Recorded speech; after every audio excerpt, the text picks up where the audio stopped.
Hello guys! So, welcome back to our channel. Mara na yung pro, no? This is what quarantine result of quarantine. Bitaw, we just wanted to share another video because I know some of my colleagues and friends have been asking, what's your work, Rex? What's the work of your husband? So, we thought that it's about time to share with you and give you some ideas on what's our job. So, I have here a few questions for us to have guidelines para dili kuan kay kaming duha magod medyo talkative mi no, so para dili mi mawala. So I made some questions. So first, what's your work, Brad? Answer. So, I've been doing freelance for, well, 12, 13 years now. Yeah, 12, 13 years. But I really started as a VA. I started doing VA as an SEO, search engine optimization. And then I learned everything. College pa lang, then I learned things about it through self-learning and then experience, and then from VA I did freelancing, and then from freelancing consulting, and one thing led to another. So guts lang yun, guts and 1% guts and 99 perspiration. Ano ba? So just be confident with yourself. Na don't look at what you are, kung unsa ka. And then just look at what's beyond. Ano yun? Tagalog ba tayo niyan? Yeah, but basically, what can happen beyond where you are right now. So always look forward. So yeah, that's what I do. He's so advanced, no? Parang sa next question ko pa yun, okay. but he answered Okay. everything. Need So, more practice. with me, with him, he said 12 years. I guess I'm on my 8th year this year. I work as a call center representative from a month. I graduated for 3 to 4 years, and then a friend of mine, special mention, Randy, our boss sa Go,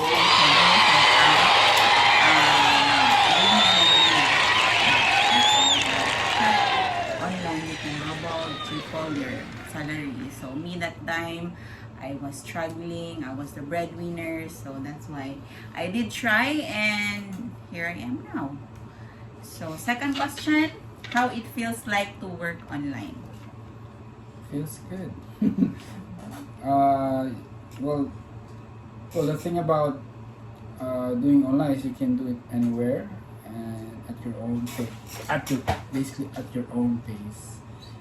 But then again, it does come with great responsibility because you have to make sure that you're professional with what you do, and you have to deliver basically. Although you don't have time. In my case, what happened is, although we have the freedom, that I use that freedom to do more work basically. So I work like 12 crazy hours a day. Sometimes I don't like take weekends off. So, in most cases, yes. Yeah. Okay, so for me, in my part, I can say that it's a privilege, especially during the time that I was still single and ready to mingle. I had a lot of time, going out with my friends, unlike with working full time. Yeah, when she's As a call center representative before, late. it's like hawak na ko akong time, though I do have fixed schedule, but the stress is so different compared with the stress that I experienced in a call center world. Setup. So I can say that working online is such a great opportunity for me. It opened a lot of doors. Though medyo karon routinary na since the time that I was married because you know we have a lot of priorities na.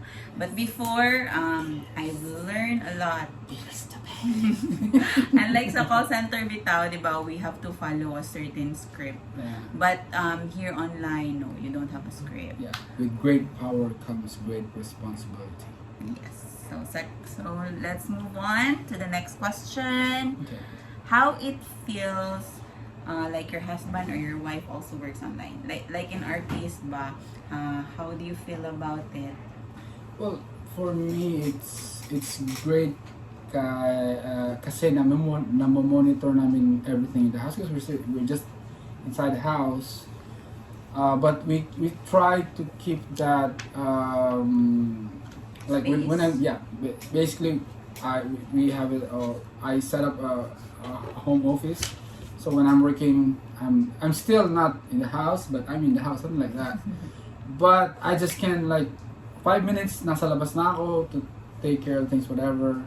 Or you know, when your kid wakes up crying, you can just take 10 minutes off of your work and then back again. So I think that's the best part, I guess. And yeah, I say it has for the most part, I really, well, in everything naman siguro may That's positive. for the next question, right? Okay, so it's my next question. Sorry naman. So, but yeah, I like the setup, and so far it's been healthy for us. Yes, I have to agree with that. It works well for us. Make your own answer. Right? Just give me my Because you know, I'm not sure og nakakita na mo in ano, but if you don't know yet for the unsay tawagan na we met also online through an online app. So like our love story is like naka needle in a haystack, so you can say needle in a haystack. So yes. Suntok sa buwan. No. So how it feels like to be working with you know we're not working together. But yeah, we have different clients, different worlds apart. I mean you're online, I'm online, we both work yeah. from home. It's just like we're nasa isang bahay lang kami, which is good. I think that's the good part of it. The main part there is, I mean, the one thing that I like the most, being with him, working with him from home, though he has his own space, yes. And every time that you need, you know, your husband, it's just like one call away, like one knock away, bro, help. And that's maybe one of the disadvantage for him. But for me, it's an advantage, of course. And talking about the married life, medyo layo mi sa temptation because we're not we're not working with other people, you know, unlike but I mean the probability, the percentage is, you know, quite lower. That's your concern. Yeah, because he said I'm a bit of silosa, a bit lang mapod. Bit. Only. Okay, so move on. Bot. What are the pros and don'ts in working online? So I just wanna add, dili po hindi ito siya for everyone. Okay, it's like if you're not the house type of person, or you cannot, you don't know how to turn off switch. Switch. I mean, if you cannot, you know, multitask or focus, you know, if you're the kind of person that just wants to focus, you have that tunnel vision every time you do things in life and in work. It's hard. It's not that. I think it's not for you. Okay, kasi yun nga, there are a lot of noise disturbance going on in your life, and for us it did took a while. It's not like overnight thing na naging hiyang kami with of course it comes with everything naman with marriage and everything. But yeah, I think it's not for everyone. Some people wants more space out, you know, just that's that yun lang ang ano ko, pointers. Next question. Yeah, so what are the pros and don'ts in working online? Don'ts. Don'ts in working online? I mean, don'ts as now in our stage sa amo ang life, no.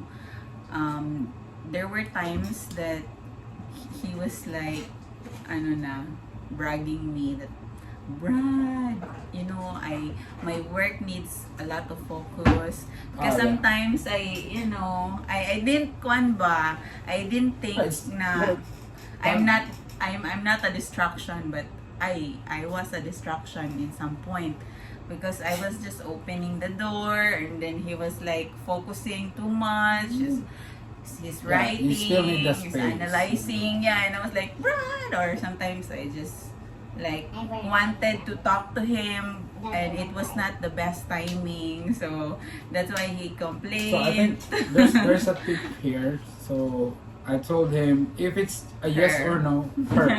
If it's a yes or no, I mean, question is yes or no, just message me, PM me. It can wait. But kung urgent na siya, or you know, just call me, you know, or whatever. Knock on the, I lock my door in the office. So knock whatever if it's that important. But if it's just a yes and no, you don't have to come inside or whatever. Because it's like medyo ano siya, nakaka-stress. It adds more stress yung parang nasa middle ka na ng research or whatever, ng analysis, tapos napuputol kasi sa simpleng tanong lang. So it's not that you want to be irritated, but the fact na naputol yung parang Momentum. meditation or concentration, whatever, it really ticks on you. The little things, it's malit na bagay lang siya, but it does get into your nerve. Yeah, so that's the thing. Wives, especially if you have the same setup with us, I know that you can relate, and that's what we did. No, we just talked about it. He was open and he was honest about his feelings towards it, and then little by little I adjusted. So next, do you have any plans working outside the world? Aside from working online, do you have any plans of like fulfilling your My dream job. dream job? Well, me personally, I've been doing this for 12 years. I don't know anything else better, but yeah, I do have activities outside, bonsai, woodwork, working out, or even going to the beach, things like that. But working in the field, I have not done it. Because college pa lang ako, I've been really doing online na. And it's stuck. I mean, the thing I do, SEO, it's stuck. I stuck with it. It stuck with me for 12 years. So I don't see myself working in the field. But I don't mind if for some reason nawala yung internet, or we come into an era na wala na internet. I can be the water. I conform, parang ganun. So yeah, I always try adjust with everything. But if it's just a matter of choice, I don't think that I will be working anywhere outside. Yeah, me, I have to be Coffee shop, honest. working in the coffee shop. Sometimes I miss working with people around me, and I was really planning on going back as a nurse and work in a hospital settings, but then things happen. Yeah, best things in life are not planned. Yeah. But But given a the chance, great things, but the great if ones as long as are opportunities those and who- offers are there, then why not?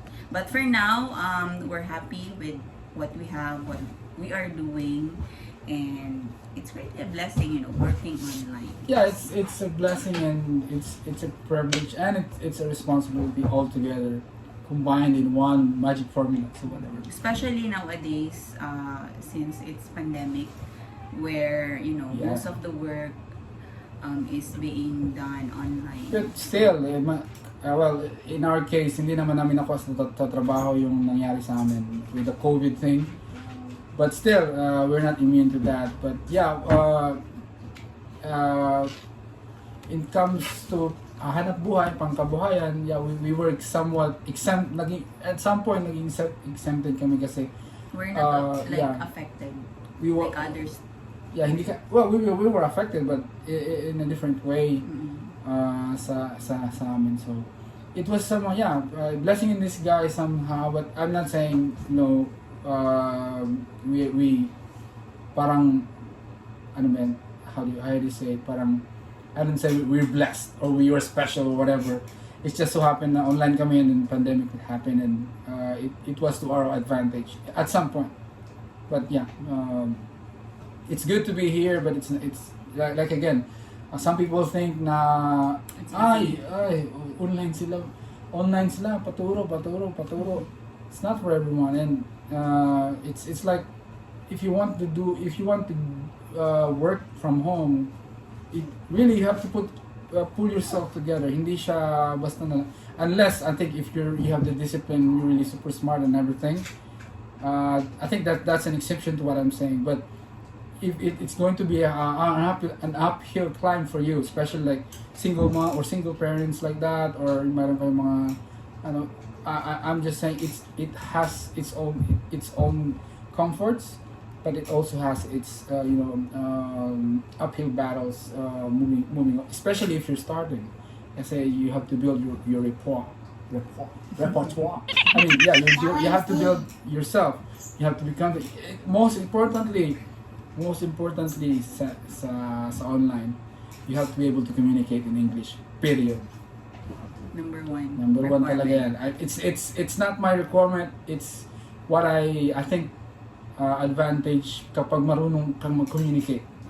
Well, I'm not saying in English, but most of the clients globally, you have to speak English. So, parang ganun. So, if you're able to communicate good in English, well, yeah, you can definitely work with a lot of you can definitely have a lot of opportunities moving forward. So, yeah, sa mga kids, youngsters natin, not just yung mga ano pa na college, high school, whatever. So learn your thing and learn the basics.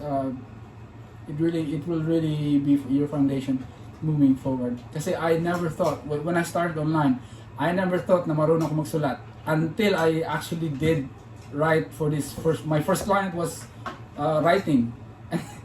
And from that time, wala akong idea about writing. I just did my grade. I just said I can do it. And then I did the work.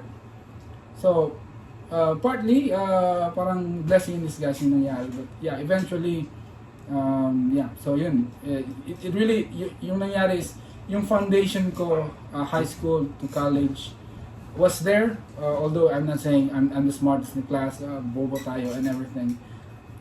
But yeah, yun lang, grit and just be confident, not overconfident, but just believe in yourself. Yes, that's right. So for young couples, who have plans of working online, then go, try. Yes, push. And of course, pag meron kayong questions about, how to get started, wag nyo lang kaming tanungin, can you make a resume? Can you create a profile for me?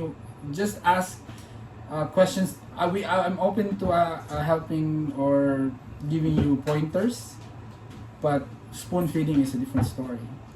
And yeah, in this industry, pag spoon feeding,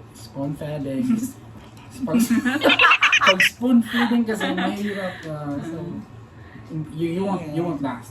So like you can approach us anytime. We're very open and happy. Hindi lang naman sa online, but in everything. Yes, to help.